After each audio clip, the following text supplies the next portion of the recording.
Howdy everyone, we're back for sideboarding. On my end, I basically just want to cut the top end stuff that I don't think I'm going to have the time necessarily to deploy against an aggressive Temur deck, so we're going to get rid of the Oblivion Sours and the Ulamog the Ceaseless Hunger.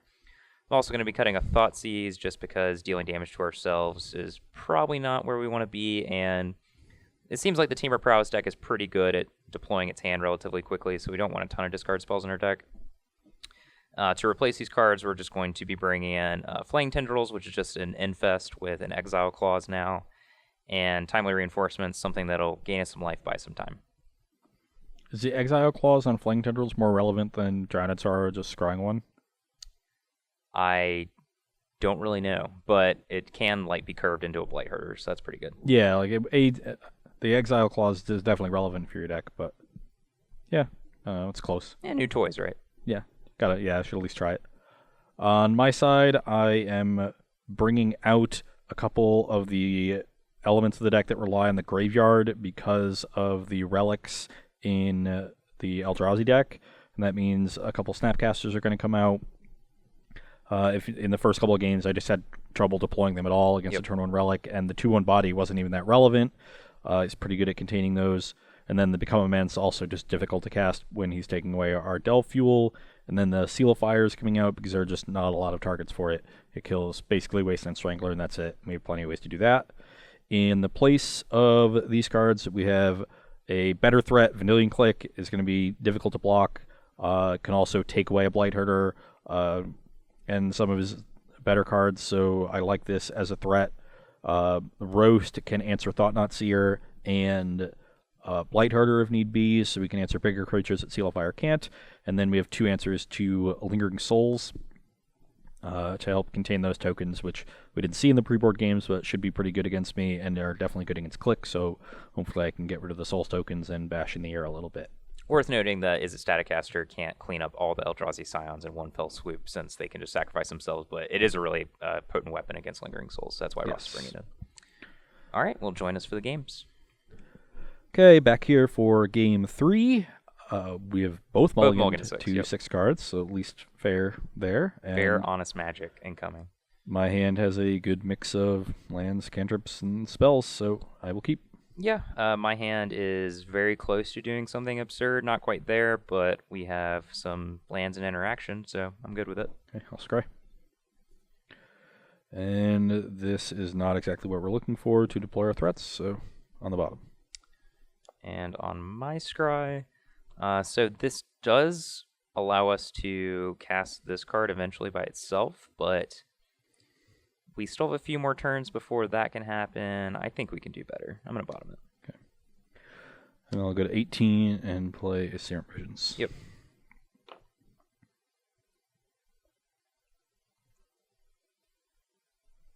Okay, doing a little better there. The question is whether we want to draw both of these cards, and I do not think we do. So I will put one on top, one on bottom. Top, bottom. So it doesn't matter too much. Okay. Certainly, since we just drew this, I definitely want to lead on Eldrazi Temple, and I'll play Relic of Progenitus and get you. I knew Relic was going to be good against me.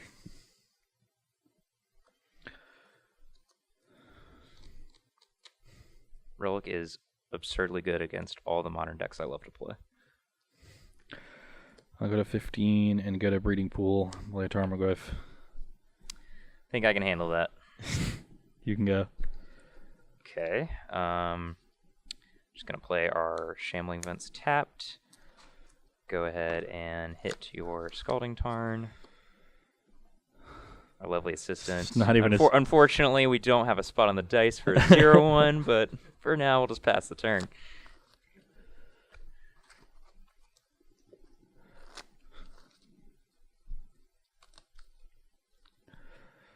I even screwed up by tilting off. I should have played this last turn.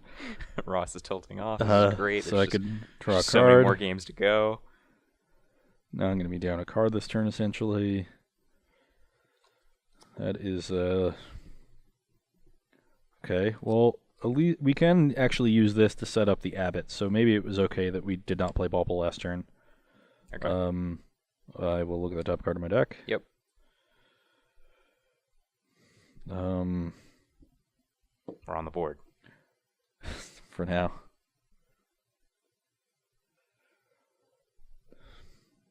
It's probably better than an average hit. We might need something really good, but... Well, it's not like you can bottom it. Oh, yeah, I can't. Yeah, that's not a scry. I keep thinking it's scry, but it's not. I'll flip a bolt and bolt you. Bolt me. Okay. I don't know if you want... and then I will attempt to attack for 2. And given how we are interested in using our mana in the following turns, we can either decide to go ahead and exile and take 0 this turn, or go ahead and cast this. But given the fact that we have this set up for next turn, it's going to exile another card from Ross's hand, and we are interested in drawing something, or excuse me, a land to play this, I think we just want to go ahead and exile. And 4 cards is a pretty good amount of fuel. Possible I should have only tried to attack for 1 there, but... And we'll take 0. You can go. Okay, good draw. Play an Urborg and Thought-Knot Seer. Well, that's gross. I wonder which one he'll take. I'm at 17 and Ross is at 15 is what I have? That is correct. I actually don't really know which the right one is to take. I think I just want to take the Serum Visions. Yeah, that's what I figured you'd take, but I guess you have Lingering Souls in leave your him hand. stranded with nothing. Yeah. Your turn. That definitely seems like the correct play to me. That way, even if he attacks with Abbott and I block any Pyroclasms, he loses his Tarmogoyf too. Oh no, I guess this would be in the graveyard, so no, you wouldn't lose your Tarmogoyf, but... Oh, I mean, my Abbott would be in the graveyard also. Yeah, but... yeah. Yeah, well, that's actually the one that counts. Or no, the Goyf would die, right? No. Yeah, because this doesn't go into the graveyard until... Abbott does, though. After. Oh, yeah. Good point. I just don't know how to play Magic today. You can go.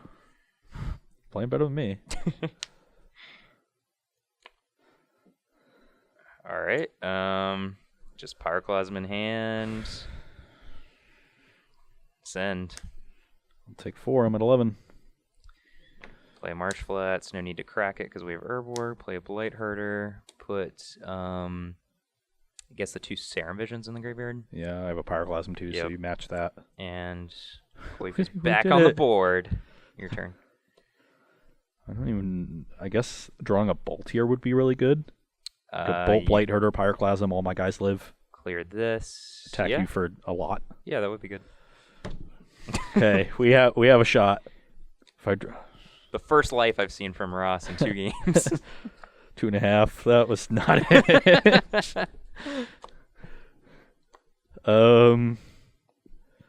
There's no need to Pyroclasm away the Scions and lose my Abbott with it, so I agree. I guess I'll just play land and pass. Okay. Play the Swamp.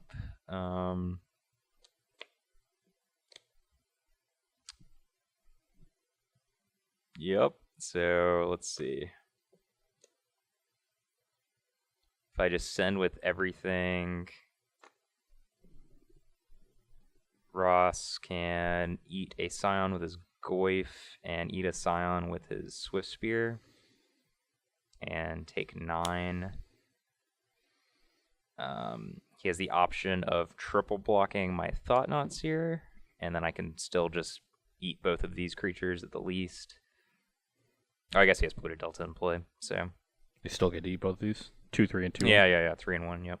I could double block, I guess, then. Yeah, given our hand, I'm fine with just pushing the action, see what Ross does.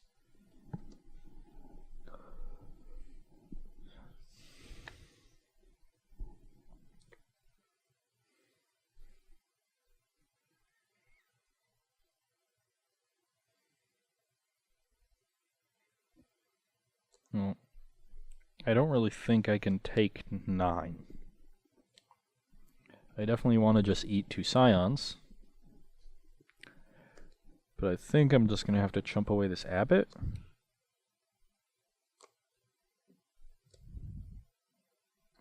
Then if I find an instant, I can get my Goyf up to 4/5, and then I'm sort of stable.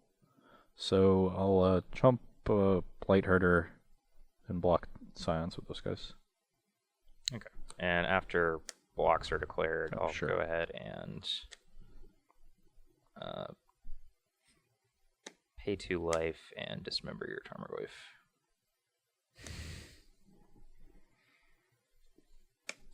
So you go to 15. Yep. Scion's I take dead, 5, you go take to 5. 6. And I'll go ahead and Thought on Sear away your Pyroclasm. Go. Visions. Yep.